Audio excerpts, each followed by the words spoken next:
আসসালামু আলাইকুম।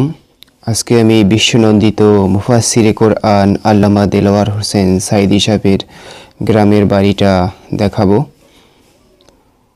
এই যে গ্রামের বাড়ির প্রবেশ পথ দিয়ে আমরা বাড়ির ভিতরে প্রবেশ করতেছি। এই যে বাড়ির সম্মুখ ভাগ দেখতে পাচ্ছেন। এটা হলো দেলোয়ার হোসেন সাঈদীর গ্রামের বাড়ির টিন সেট একতলা বিল্ডিং। এই যে ঘরটা দেখতে পাচ্ছেন, সামনে লেখা আছে সালেহা কটেজ।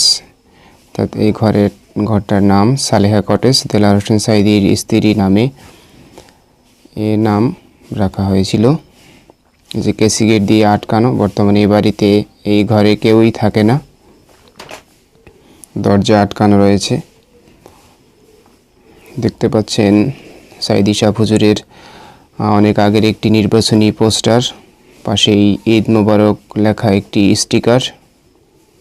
কারণ দেলোয়ার হোসেন সাঈদী সাহেব 1996 ও 2001 সালে পরপর দুবার বাংলাদেশ জাতীয় সংসদের সংসদ সদস্য নির্বাচিত হয়েছিলেন পিরোজপুর 1 আসন থেকে। এই যে ঘরটার সম্মুখ ভাগ দেখতে পাচ্ছেন। দক্ষিণ পাশে একটি পেয়ারা গাছ লাগানো রয়েছে।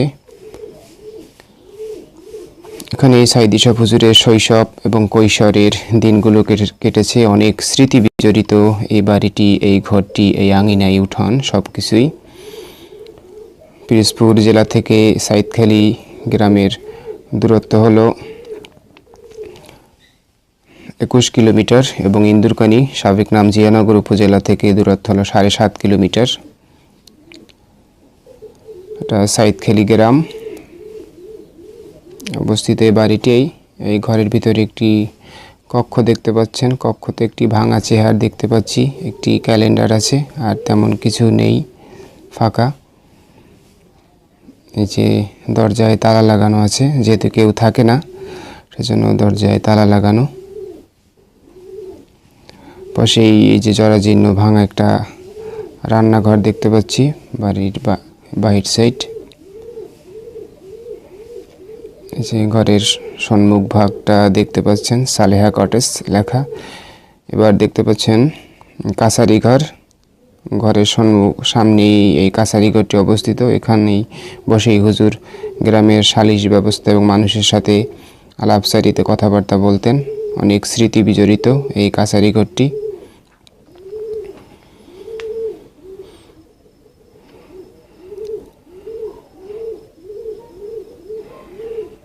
আর সাঈদী সাহেব হুজুরের এই গ্রামের বাড়িটি অবস্থিত সাঈদখালী গ্রামে। আমি সাঈদখালী গ্রাম পিরোজপুর জেলায় অন্তর্গত, ইন্দুরকানী উপজেলার ভিতরে এই গ্রামটি অবস্থিত। এই যে দেখতে পাচ্ছেন পারিবারিক কবরস্থান। এখানে তার অনেক নিকট আত্মীয় চিরনিদ্রায় শায়িত আছে। এই যে মাওলানা ইউসুফ সাঈদী, দেলোয়ার হোসেন সাঈদীর শ্রদ্ধেয় পিতার কবর এটা। তিনি মৃত্যুবরণ করেছিলেন 1986 সালে, অনেক আগে মৃত্যুবরণ করেছিলেন। কবরের ভিতরে অনেকগুলো বাঁশ ঝাড় দেখতে পাচ্ছি। আর কবর হলো আখিরাতের প্রথম মঞ্জিল। আমাদের প্রত্যেকেই কবর জগতে যেতে হবে, সেজন্য বেশি বেশি করে নেকামল সংগ্রহ করা আমাদের খুবই প্রয়োজনীয়। কারণ দুনিয়াটা হলো আখিরাতের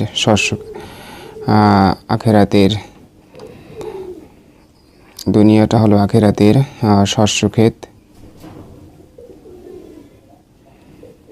এই যে কবরস্থানের ভিতরটা দেখতে পাচ্ছেন।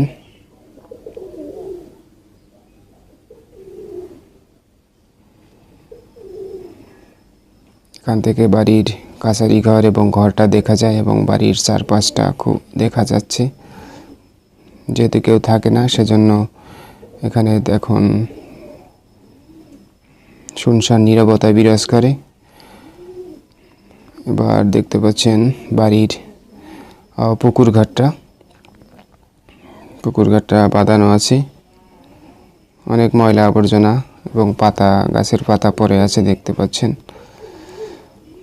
ছোট একটি পুকুর, পুকুরটাও ভরাট হয়ে গেছে, খুব সামান্য পরিমাণ পানি অবশিষ্ট আছে। এই পাশ দিয়ে বয়ে গেছে কসা নদী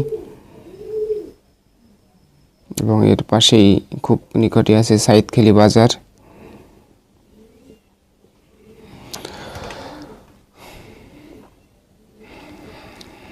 যে পুকুরঘাট এবং তার বাড়ির দৃশ্যটা দেখতে পাচ্ছেন, গাছপালা আছে কিছু। সৈয়দ ইশাক হুজুর তাফসির শুনিয়ে, কোরআনের তাফসির শুনিয়ে কোটি কোটি মানুষের হৃদয় জয় করেছিলেন।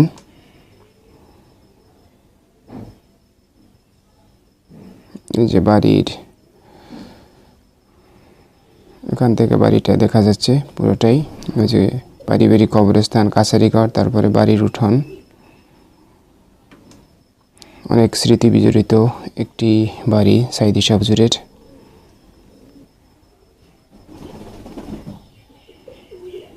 তাই আজকের মতো এখানেই বিদায় নিচ্ছি। যাদের হৃদয়ে আছে আল্লাহর ভয়, তারা